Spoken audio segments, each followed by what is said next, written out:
Have you ever pondered about the ripple effect of our actions on others' lives?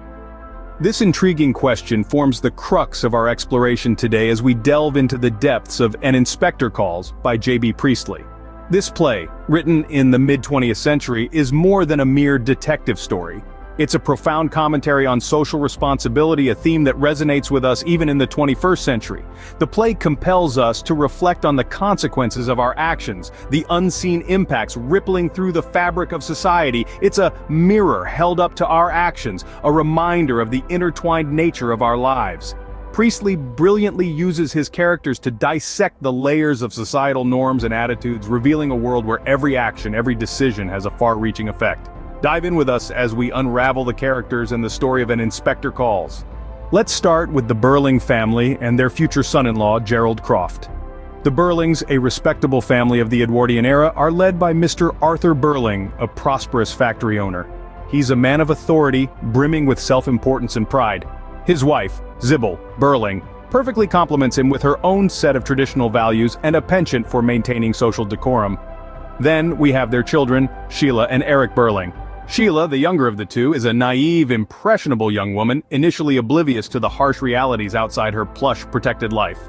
Eric, on the other hand, is a young man grappling with his own demons. He's troubled, often drunk, and overshadowed by his father's dominant presence. Enter Gerald Croft, Sheila's fiancé and the son of a wealthy industrialist. He's polished, well-mannered, and bears the same elitist outlook as his future in-laws. Gerald is the epitome of the upper-class gentleman of the time, complete with all the entitlement and disregard for those beneath his social station. This complacency and lack of social responsibility among the Burlings and Gerald is brought to light through their connection to Eva Smith, a working-class woman. Eva, a former employee in Mr. Burling's factory, had been dismissed for participating in a workers' strike. She later encounters Sheila in a millinery shop, where Sheila, in a fit of jealousy, gets her fired. Gerald too crosses paths with Eva, albeit under a different name, and uses her for his own pleasure before discarding her. Finally, Eric's encounter with Eva leads to tragic circumstances, further implicating the Burlings in her fate. These characters, living in their bubble of privilege, soon experience a rude awakening. The Burlings and Gerald Croft, all comfortable in their world of wealth and status, are about to have their lives turned upside down. The complacent bubble they inhabit is on the verge of bursting, and the fallout will reveal the stark difference between their public personas and their true selves. And then, the unexpected happens. Inspector Gould arrives. Suddenly, the complacency of the Burling household is disrupted by this mysterious figure, who brings with him a chilling revelation: the suicide of a young woman named Eva Smith. Inspector Gould is not your everyday police inspector. His name alone invites intrigue, reminiscent of the word ghoul, a specter or apparition. He is an embodiment of collective conscience, a figure who seems to know more than he should, who sees through the facades of the Burlings and Gerald Croft. He is a catalyst, stirring up the comfortable lives of the privileged, forcing them to confront their actions and their consequences. The inspector's arrival isn't just a plot twist, but a trigger, a force that propels the narrative forward. He carries with him a photograph of Eva Smith, a visual representation of the tragedy, and confronts each character about their part in her demise. One by one, he peels back the layers of their complacency, their self-righteousness, their ignorance. Mr. Burling, the self-made business magnate, is the first to be interrogated. He dismisses his responsibility for the girl's death, despite having fired her from his factory for demanding fair wages. Next, Sheila Burling, his daughter, is made to acknowledge her role in getting Eva fired from her next job out of petty jealousy. Then comes Gerald Croft, Sheila's fiancé, who admits to having an affair with Eva, but like the others refuses to accept any blame. Mrs. Burling, the matriarch, and Eric, the son, are not spared either. Mrs. Burling had denied Eva help when she was most in need, and Eric, as it turns out, is the father of Eva's unborn child. With every confession, the veneer of respectability begins to chip away, revealing the grim reality behind Eva Smith's demise. The inspector's relentless questioning exposes the hypocrisy and moral bankruptcy of the Burlings and Gerald Croft. Inspector Gould, through his questioning, begins to unravel the grim reality behind Eva Smith's demise. As the inspector's questioning intensifies, the characters' facades begin to crumble. The inspector's relentless probing unravels the interconnected threads that link each character to the tragic fate of Eva Smith.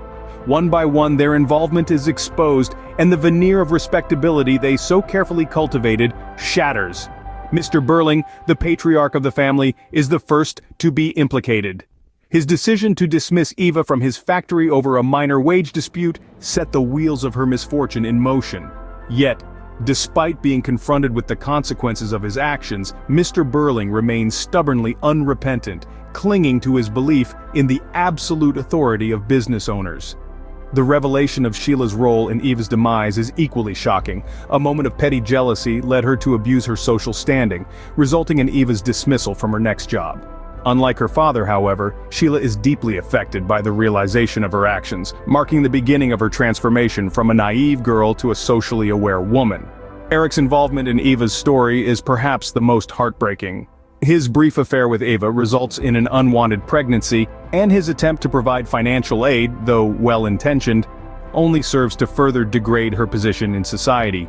Eric, like Sheila, is profoundly changed by the inspector's revelations and becomes a vocal critic of his parents' denial and hypocrisy. Lastly, we have Gerald Croft. His affair with Eva, whom he knew as Daisy Renton, provides her a brief respite from her struggles. Yet when their relationship ends, Eva is left in an even more vulnerable position. Gerald, much like Mr. and Mrs. Burling, attempts to maintain his facade, but the impact of his actions is undeniable. The inspector's revelations force the characters to confront their lack of social responsibility. The disparity in their reactions underscores the central theme of the play: the need for collective responsibility and empathy in a society divided by class. In the aftermath of the inspector's visit, the characters are left to confront their actions. The once unified front of the Burlings and Gerald Croft has now been fractured, each individual left to grapple with their own guilt or lack thereof. Mr. Burling, driven by pride and arrogance, chooses to dismiss the inspector's words, clinging desperately to his belief that he has done nothing wrong.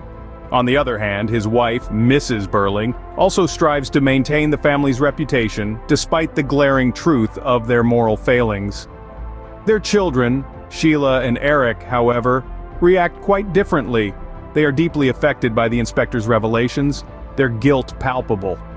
Sheila becomes a voice of morality, her transformation from an ignorant young woman to a thoughtful critic of her own class quite evident. Eric, too, is burdened by his actions, his guilt driving him to an emotional breakdown. Gerald Croft, their guest and Sheila's fiancé, is left in a state of confusion.